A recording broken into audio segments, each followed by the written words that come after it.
Hi everybody, thanks for tuning in. Hope y'all doing okay. So,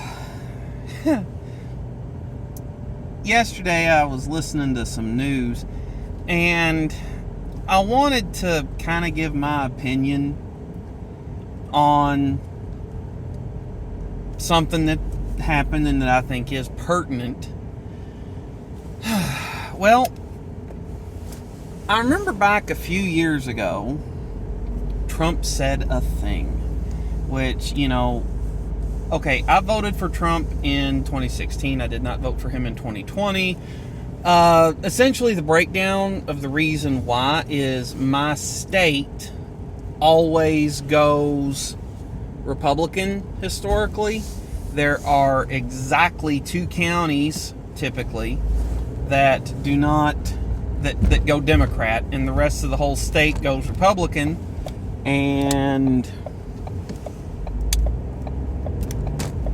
I voted independent. I knew that Trump was going to get my state, so it's the kind of thing where I wasn't worried about showing support for Trump, so I voted Joe Jorgensen in 2020.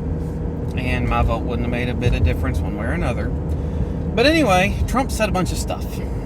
And the thing is, I've had this theory about, if the president was some sort of an inanimate object or an AI that didn't have the charisma or persona of people, but just legislated the way that they did, how would we view presidents? Would you view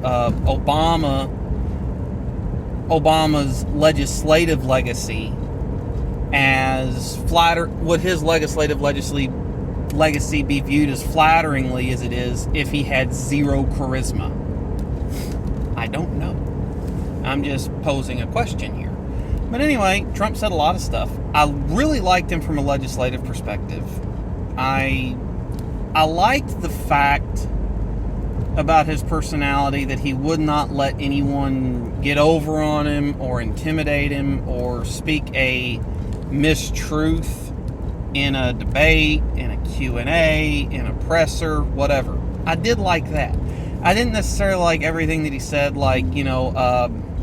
example here, Stormy Daniels, she's a total horse face, everybody knows it. In my opinion, that just spoke about his taste in women, not about Stormy Daniels. Okay, well, you just have really low standards and you're very rich, which why don't you bump up the attractive level a little bit if you're a billionaire? So that was kind of my take on it. And he said a bunch of things that were very offensive that I think the media blew way out of proportion. One of the ones that comes to mind is Donald Trump called a reporter a real SOB. And this is an assault on the press, and it's terrible, it's the worst thing ever. Okay, do I think Trump should have said that to any reporter or member of the press? No, I think it's not classy. I don't think it's particularly dignified. I do my very best to refrain from profanities if someone irritates me and gets me mad, and I'm going to tell them what I think about it. I've done that a couple times, and that's a whole other story. But anyway, rewind to a day or two ago now, I guess. Biden held a press briefing where he's talking about putting a bunch of troops on standby to go into Ukraine, and as the press is being escorted out, which I find weird that he didn't take any questions, he's asked, do you think that the inflation is a liability to the Democrats in 2022? And Biden said, oh, it's a great asset, and what a SOB, or you're an SOB, or something to the effect of that. So, and everybody's covering for him saying it. Okay, I think it's bad that the president refers to people that way, no matter party affiliation or whether or not I voted for him. It was funny, there were times when people would ask me would call me to task to defend Donald Trump on saying something stupid, and I'm like, no, that's stupid. Now, if you want to talk about this piece of legislation that he signed, or this thing that he's attempting to get done, or his stance on this specific issue politically, I'll go back and forth on that all day. And the only thing that Trump did, and I did a video on this just recently, that I can recall right off the top of my head, that I wasn't 100% on board with, are two things that I can think of right off the top of my head. The bump stock ban, because I think that the right of the people to keep and bear arms shall not be infringed, and that any law abridging the Second Amendment is an infringement. That's my take. I'm allowed to have that opinion. I'm also allowed to be wrong.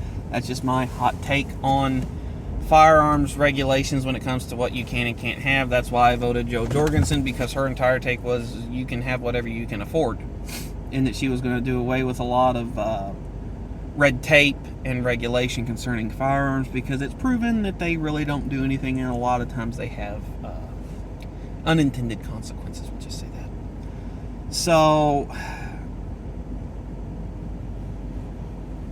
I didn't like that, and I wasn't 100% on board with the Criminal Justice Reform Act. I think that if you do the crime, you should definitely do the time. I think that a lot of times parole is given too easily to people that don't need it, and not easy enough for people that should get it. That's my opinion. Could be wrong. What do I know? Never been to jail, never pulled an overnighter. So I can claim total ignorance on that. I don't know a lot of people that have been caught up in jail long term. Typically, the people that I know that have done any sort of time, they got arrested, went in for arraignment, bailed out, and that was kind of it. And, low-level non-violent offenses, no felonies or anything like that. So, again, what do I know? But it just irritates me that every word that Trump said, where he said anything that was unagreeable to a person, was deemed as an assault, and Biden just said the same thing, and